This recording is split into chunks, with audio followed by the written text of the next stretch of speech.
तो दोस्तों सादा से लोग एक और हिमाचल यूनिवर्स की वीडियो के अंदर में, और आज की इस वीडियो में हम लोग आपको एक्सप्लेन करने जा रहे हैं सीजन 6 के एपिसोड नंबर 12 को। जी हाँ, हम लोगों का ये जो सीजन 6 चल रहा है वो करेंटली नॉवल बेस्ड चल रहा है। मतलब हम लोग इसके अंदर में नॉवल के उन चैप्टर्स को एक्सप्लेन करते हैं जो कि हम लोग को सीजन 6 के अंदर में नजर आएंगे। तो चलिए आज की इस वीडियो को हम लोग बिना किसी देरी के स्टार्ट करते हैं। तो जैसा कि हम लोगों ने अब तक के एपिसोड्स में देखा कि लिंडन पहुंच चुका था 8 लेवल सेट के पास में उसकी इनहेरिटेंस को ऑब्टेन करने के लिए। वहीं पर गेट के ऊपर में उन लोगों को उसका वफादार कुत्ता मिलता है जो कि एक्चुअली में प्री हिस्टोरिक डिमोनिक डॉग था, जो कि पास्ट के दौरान काफी ज्यादा पावरफुल होता था। उसके सामने अच्छे अच्छे कल्टीवेटर्स नहीं टिक पाते थे, लेकिन फिलहाल ये जो कुत्ता वो काफी ज्यादा कमजोर था, जिस वजह से लिंडन ने उसे काफी आसानी से हरा भी दिया। हराने के बाद उसके ब्लड एसेंस को उन लोगों ने वहां पे चूस लिया। सभी लोग मिलकर चूसते, लेकिन सबसे ज्यादा लिंडन चूस लेता है। गलत मत समझो, मैं बार बार अब्सॉर्ब वर्ड को इस्तेमाल करके बोर हो चुका था, जिस वजह से मैंने यहाँ पे उसको चुसा दिया। इसके बाद यहाँ पर लिंडन और बाकी सभी लोग 8 लेवल सेट के अंदर में एंटर कर जाते हैं, और वहां जाते ही वो देखते हैं कि ये घर तो ऑलरेडी लूटा हुआ है। जी हाँ, वो पूरा 8 लेवल सेट का जो ग्रैंड हॉल था जिसके अंदर में कई सारे ट्रेजर्स वगैरह पड़े हुए होने चाहिए थे, वहाँ एक खजाना तक नहीं था।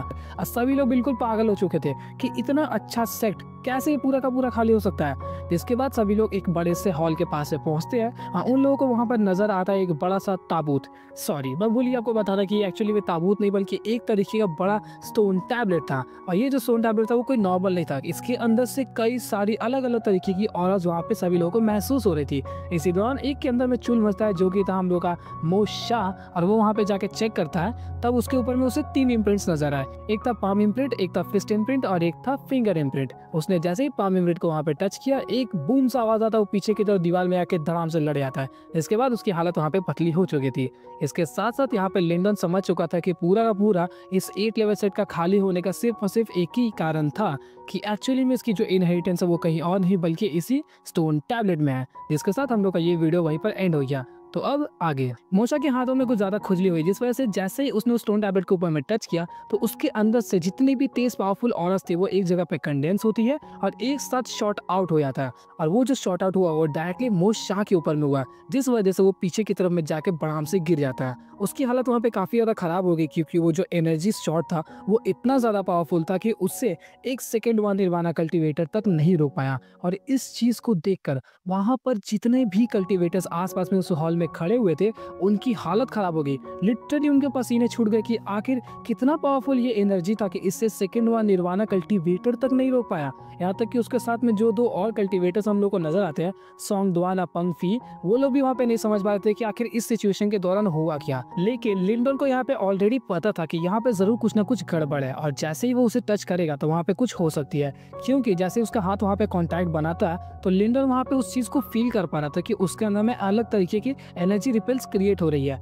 जो कि जरूर डेंजरस है। जिसके बाद यहाँ पे वो जो पूरा हॉल था उसके अंदर में बिल्कुल सन्नाटा छा गया, क्योंकि अभी भी उन लोगों की औकात नहीं की थी वो लोग जाके उसके अंदर में चेकआउट कर ले कि आखिर किस तरीके की एनर्जी है। इनफैक्ट कोई खुद को आजमाना तक नहीं चाहता था।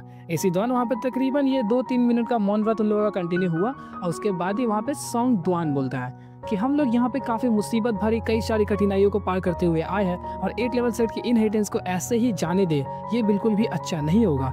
जिस वजह से मैं चाहता हूँ कि सभी के सभी भाई लोग जो यहाँ पर आए हैं, मैं उन सभी को एक एक मौका दूं कि एटलीस्ट वो लोग एक बार तो ट्राई करें कि इस इनहेरिटेंस को ऑब्टेन करने का। क्योंकि हम लोगों ने जितनी प्रॉब्लम्स को फेस किया उतना सभी लोगों ने किया है, मतलब सबको बराबरी का हक मिलना चाहिए। इसे सुनकर तो बाकी सभी के सभी कल्टिवेटर्स काफी ज्यादा खुश हो गए, क्योंकि उनके सामने वो जो सुपीरियर कल्टिवेटर्स थे वो ये तीनों ही थे, मोशा, सोंगद्वान और उसके साथ फंगपी। इसके अलावा लिंडन को भी वो लोग ओवर एस्टिमेट करके रखे थे। और इस दौरान जैसे ही सोंगद्वान ने यहाँ पे उन लोगों को ये ऑफर दिया, वो लोग बहुत ज्यादा खुश हो जाते कि अरे भाई हमें भी मौका मिल गया।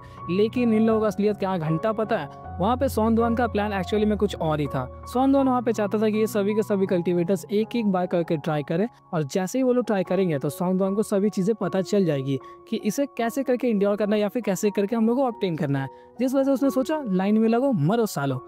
इसके बाद वहाँ पे फिर से 2 मिनट के लिए सन्नाटा छा गया, क्योंकि सभी लोग खुश तो हो गए थे कि उन लोगों को एक मौका मिल जाए। लेकिन अभी अभी मोशा का जो हाल हुआ, जो कि एक सेकंड वन निर्वाणा कल्टीवेटर था, उसकी हालत को देखकर उन लोगों के अंदर में अभी भी हिम्मत नहीं थी कि वो लोग जाके उस स्टोन टैबलेट को टच कर दे।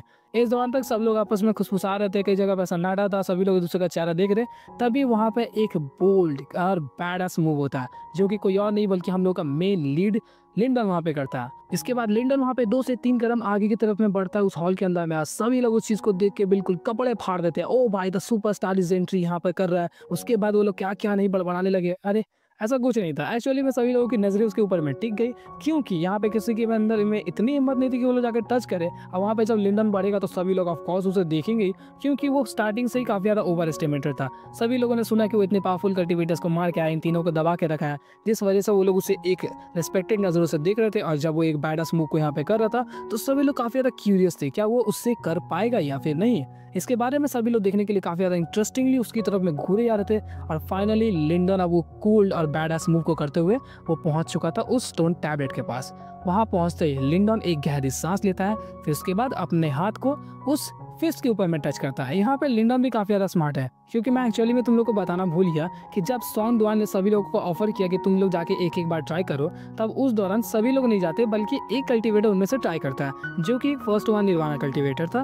और वो जैसे उस स्टोन टैबलेट के पास में पहुंचता है तो उसने देखा कि मोशा एक्चुअली में उस पाम इम्प्रिंट की जो औरत थी उससे वो पीछे की तरफ में धकेला गया था, जिस वजह से उसने सोचा कि मैं दूसरी तरफ में ट्राई करूंगा। और उसने उस फिंगर वाले आप पता वो जो फिंगर वाला इम्प्रिंट था उसके अंदर में ट्राई किया। और जैसे ही उसके अंदर में उंगली डालता है तो उसके अंदर की जो एनर्जी रिपेल्स थी वो काफ़ी तेज़ी से रीलोड होने लगती है, और रीलोड होकर वापस काफ़ी तेज़ी से उसकी तरफ में बढ़ने लगा। और वो जैसे ही बढ़ने वाला था, लिंडन ने इस चीज़ को वहीं पर फील कर लिया और वो जाकर उस कल्टीवेटर को एक लात मारता है। एक लात मारते ही वो किसी और तरफ में जाके गिर गया, और जैसे ही वो उसके सामने से हटा, वो तेज़ एनर्जी रिपेल काफ़ी तेज़ी से बाहर की तरफ में शॉर्ट आउट हो गई। और ये इतना ज़्यादा पावरफुल था कि लिटरली उस फर्स्ट वन निर्वाणा कल्टीवेटर को जान से मार देता। इसे देखने के बाद वो जो कल्टीवेटर था वो लिंडन को काफ़ी रिस्पेक्टेड नज़रों से देख रहा था, और उसने वहाँ पे थैंक यू भी बोलने का चाहा, लेकिन होता ना ईगो आगे आ गया, उसी तरीके का मोमेंट हुआ जिस वजह से वो वापस चला गया। इसके बाद फिर से सन्नाटा छाता और लिंडन यहाँ पे एंट्री करता है। अब लिंडन यहाँ पहुँच चुका था, काफ़ी ज़्यादा मैंने बताया कि स्मार्ट मूव करता है, कि एक्चुअली में उसने देखा कि यहाँ पे दो इम्प्रिंट्स को ऑलरेडी उन लोगों ने इस्तेमाल कर लिया, जो दोनों की पावर्स काफ़ी ज़्यादा टेरिबल लेवल पर थी। तो उसने सोचा क्यों ना हम लोग तीसरे वाले को आजमाएं, जो कि था फिस्ट। और मुझे यहाँ समझ नहीं आ रहा कि एक्चुअली में तुम ही लोग बताओ कि एक पाम, एक फिस्ट और एक फिंगर के बीच में कौन ज़्यादा पावरफुल तुम्हें सुनने में लग रहा है। मेरा अकॉर्डिंग तो मैं फिस्ट को ही बोलूंगा, क्योंकि एक मुक्के के अंदर में अलग दम है, एक हाथ से और एक उंगली से तुम क्या ही कर लोगे, उंगली तो कहीं और ही काम आती है ना। मैं मजाक कर रहा हूँ, तुम लोग उतना सीरियसली मतलब। खैर इन सभी बातों को साइड में रखते हैं। लिंडन जैसे वहाँ पे पहुँचता है तो उसने उस फिस्ट इम्प्रिंट के ऊपर में अपने हाथ को रखा। लिटरली जैसे उसने रखा तो उस स्टोन टैबलेट के अंदर में जितनी भी औरत थी वो सभी के सभी काफ़ी तेज़ी से एक तरफ में बढ़ने लगती है और एक जगह पे इकट्ठा हो गई। मतलब जैसे कोई एक हाई टेक्नोलॉजी वाली गन रिलोड होती है ना, उस तरीके से। और रिलोड होने के बाद काफ़ी तेज़ी से वो वापस उसी फिस्ट इम्प्रिंट की तरफ में शॉर्ट आउट होती है, जिस तरफ में लिंडन ने अपने हाथ को टच किया था। लिंडन इस चीज़ के लिए पूरी तरीके से तैयार था, और कुछ ही सेकंड्स के अंदर में ये सारा रिलोड का प्रोसीजर इनफैक्ट वो शॉर्ट आउट भी हो गया। जैसे ही वो शॉर्ट आउट होता है वहाँ पे एक बूम सा आवाज़ आया। वो बूम का आवाज़ आते ही वहाँ पे सब तरफ में धूल और मिट्टी छाने लगे, लेकिन जब सब लोग वहाँ पे गौर से देखते हैं तो लिंडन वहाँ से हिला तक नहीं था, बल्कि एक्चुअली में वो जो बूम एनर्जी थी वो काफ़ी तेज़ी से लिंडन की बॉडी के अंदर एंटर करना स्टार्ट कर देती है, उसके मेरिडियंस और उसके वेन्स के अंदर से। और वो सभी एनर्जीज एक्चुअली में लिंडन के राइट हैंड से एंटर कर रही थी, जिस वजह से लिंडन का राइट हैंड इतना ज़्यादा पम्प्ड अप हो गया कि उसके जो स्लीव्स थे वो लिटरली वहाँ पे फट गए। लिंडन यहाँ पे इस चीज़ के लिए काफ़ी अच्छी तरीके से तैयार था, जिस वजह से उसने अपने दांतियन के ऊपर में एंशिएंट यूनिवर्स फॉर्मेशन को क्रिएट कर लिया। और वो एक ऐसा फॉर्मेशन था जिसके अंदर में लिंडन अपनी वन की, इसके साथ साथ मेंटल एनर्जी और डिवोरिंग पावर, इन तीनों का इस्तेमाल कर रहा था, ताकि वो जो एनर्जी उसकी बॉडी के अंदर में फ्लो कर रही है वो इस चीज़ को कंट्रोल कर सके, वरना वो उसकी बॉडी को वहाँ पे ब्लास्ट तक करा सकती थी। जिस वजह से लिंडन ने सबसे पहले इस्तेमाल किया वन की। जब देखता कि वो वन की से कुछ भी नहीं हो पा रहा, तब उसने मेंटल एनर्जीज का भी इस्तेमाल किया, उससे भी कुछ नहीं होता, तब उसने डिवोरिंग सील का भी इस्तेमाल किया। इन तीनों एनर्जीज की मदद से वो जो ऑरा उसकी बॉडी के अंदर में ट्रांसफर हो रहा था वो उसे 3 जगह पे भाग कर देता है, धीरे धीरे करके वहाँ पे उसे कमजोर करने लगता है, या फिर हम लोग कह सकते हैं कि वो उसे अब्जॉर्ब भी करने लगा। अब्जॉर्ब करने के बाद ही वहाँ पर बाकी के आसपास के कल्टीवेटर्स इस चीज़ को देख के हक्के बक्के रह गए, क्योंकि वो एनर्जी जिसने लिटरली फर्स्ट और सेकंड वन कल्टीवेटर्स को पीछे की तरफ धकेल दिया, मरने की हालत पर छोड़ दिया, उससे लिंडन इतनी आसानी से कैसे अब्जॉर्ब कर ले रहा है। और वहाँ पे सबकी आंखें फटी की फटी रह गई। इनफैक्ट वहाँ पे वो जो तीनों कल्टीवेटर्स थे वो लोग भी बिल्कुल चौंक गए थे। इसी दौरान जब वो तीनों कल्टीवेटर्स देखते हैं कि लिंडन ने लिटरली इस पूरी एनर्जी को वहाँ पे सप्रेस करके रख दिया, तो वो लोग वहाँ पे खुद को रोक नहीं पाते हैं, और उन लोगों ने काफ़ी तेज़ी से यहाँ पर लिंडन की तरफ बढ़ना स्टार्ट कर दिया। जैसे ही लिंडन ने सभी एनर्जीज को वहाँ पे सप्रेस करना स्टार्ट किया, और जब वो पूरी तरीके से इसे सप्रेस भी कर देता है, तब उसी दौरान उस स्टोन टैबलेट के अंदर से कई सारी एनर्जीज जो कि उन तीनों इम्प्रिंट से रिलीज हो रही थी, वो 3 रे ऑफ लाइट बन गई और काफ़ी तेज़ी से लिंडोन की तरफ में बढ़ने लगती है। और जैसे ही वो लिंडोन की तरफ में बढ़ता है तो वो तीनों के तीनों उस स्टोन टैबलेट से बाहर आई है। इन तीनों इम्प्रिंट की पावर्स जैसे ही वहाँ पे बाहर आती है तो वो तीनों कल्टिवेटर्स भी वहाँ पे पहुँच गए ताकि वो लोग लिंडोन से पहले उस चीज़ को छीन सके, क्योंकि लिंडोन फिलहाल अभी भी अपनी उस कॉन्शियसनेस के अंदर में फंसा हुआ है। इसके बाद ही हम लोग को नेक्स्ट चैप्टर के अंदर में एक मोमेंट दिखाया जाता है जहाँ पर लिंडोन की जो कॉन्शियसनेस थी वो कहीं और पहुंच चुकी थी, एक ऐसा जगह जो कि काफी ज्यादा एम्प्टी था। फिर धीरे धीरे सभी चीजें वहाँ पे विजिबल होती है और लिंडोन को वहाँ पे नजर आता है एक हॉल, और वो हॉल एक्चुअली में कोई और हॉल नहीं था बल्कि वही हॉल था जहाँ पर लिंडोन फिलहाल खड़ा था उस स्टोन टैबलेट के सामने में। लिंडोन को वहाँ पे नजर आता है कि वो थोड़ी दूर खड़ा है और उसके सामने में वो स्टोन टैबलेट है, और इस दौरान आसपास की जो लाइट थी वो काफी ज्यादा डिम थी, मतलब उतनी ज्यादा क्लियर नजर नहीं आ रही थी, लेकिन वो जो ब्लैक स्टोन टैबलेट था उसके ऊपर में काफी ज्यादा फोकस था।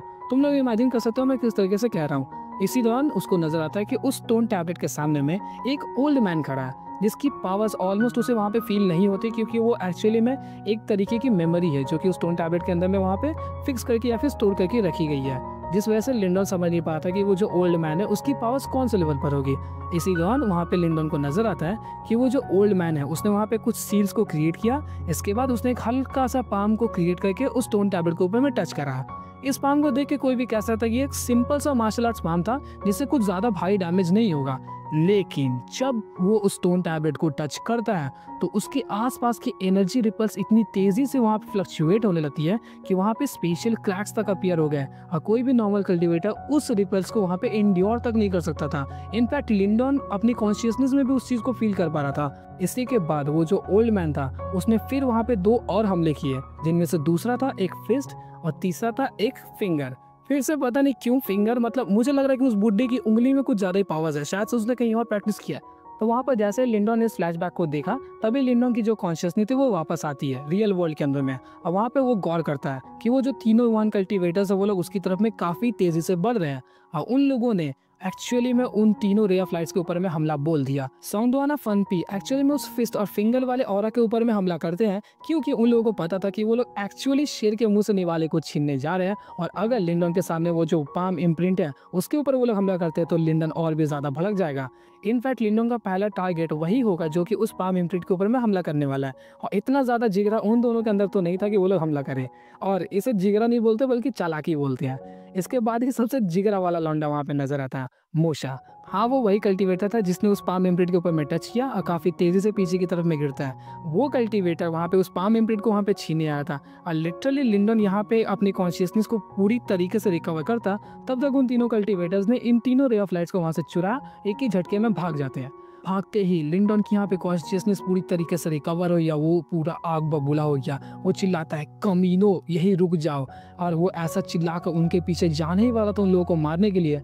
तभी उसकी अंतर आत्मा से एक आवाज आती है, और ये अंतर आत्मा से आवाज कौन देगा? यस, हम लोगों का लिटिल मार्टिन। वहाँ पे मार्टिन बोलता है कि रुको, तुम्हें उसके पीछे जाने की जरूरत नहीं है। इस दौरान यहाँ पे लिंडोन का ऐसे ही पारा हाई था तो वो गुस्से में पूछता है अब तुम्हें क्या मिल गया? इसके बाद लिटिल मार्टिन वहाँ पे कहता है मैंने कहा ना आराम से रहो। इसके बाद वो उसे स्टोन टैबलेट के पास वापस से लेकर जाता है, और वो कहता है फिर से अपने हाथ को उसके ऊपर में टच कराओ, और वो इस दौरान जैसे ही टच करता है तो उसके अंदर से फिर से काफी सारी वन एनर्जीज रिलोड होती है, और वो फिर से शॉट होती है लिंडोन की तरफ में। और इस बार ये जो वन एनर्जीज थी वो एक ऑफेंसिव नहीं था बल्कि एक तरीके का इनहेरिटेंस टाइप का था, और वो काफी तेजी से लिंडोन की बॉडी के अंदर में ट्रांसफर होने लगता है। और लिंडोन लिटरली इस दौरान फील कर पा रहा था कि ये जो एनर्जीज है वो पहले के मुकाबले काफी ज्यादा पावरफुल है। इनफैक्ट जब उसने सी ऑफ कॉन्शियसनेस के अंदर में देखा कि उस ओल्ड मैन ने हमला किया है तो उसकी जो एनर्जीज थी वो लगभग इसके बराबर थी, जिससे लिंडोन समझ जाता है कि ये है एक्चुअली में सबसे main technique, 8 level fist technique. इसके बाद यहाँ पे लिंडोन समझ जाता है कि वो जो था वो बस एक छलावा था, बल्कि अगर जैसे लिंडोन उस इनहेरिटेंस को ऑब्टेन कर लेता तो वो सीधा इस एंशिएंट हॉल के बाहर निकल जाता। लेकिन लिंडोन यहाँ पे रुकता है और उसने एक्चुअली में असली वाली इनहेरिटेंस को यहाँ पे ऑब्टेन कर लिया। जिसके बाद लिंडोन को यहाँ पे मिल जाता है सबसे पावरफुल टेक्निक, जो कि 8 लेवल ग्रेट सेक्ट का पूरा इनहेरिटेंस था। इसके बाद ही लिंडन वहाँ पे काफ़ी ज़्यादा खुश हो जाता है क्योंकि उसने एक्चुअली में पूरी इनहेरिटेंस को ऑब्टेन कर लिया और वो जो छलावा था उससे वो बच जाता है। लेकिन स्टिल वो काफ़ी ज़्यादा गुस्सा था कि उन लोगों की इतनी हिम्मत कि उन लोगों ने मेरे खजाने को चुराया। जिसके बाद वो कहता है चलो अब हिसाब बराबर करने का समय आ चुका है। और ऐसा कहते ही लिटिल मार्टिन और वहाँ पे लिंडन वो दोनों उस एंशिएंट हॉल से बाहर निकलने लगते हैं। इसी के साथ ये चैप्टर भी वहीं पर एंड हो गया। सो आई होप कि आप लोगों को ये एपिसोड अच्छा लगा होगा। अगर आप लोगों को अच्छा लगा है तो इसके लिए एक लाइक तो बनता ही है, क्योंकि अगर आप लोग लाइक करोगे तो हम लोगों को मोटिवेशन मिलेगा नेक्स्ट वीडियो को अपलोड करने का। तो ज़्यादा से ज़्यादा इसके ऊपर मैं लाइक्स करो। अगर 100 लोग कमेंट करते हैं नेक्स्ट पार्ट तो हम लोग जल्द से जल्द नेक्स्ट पार्ट को अपलोड कर देंगे। तो मिलते हैं आपसे एक और न्यू इंटरेस्टिंग वीडियो के साथ, तब तक के लिए गुड बाय।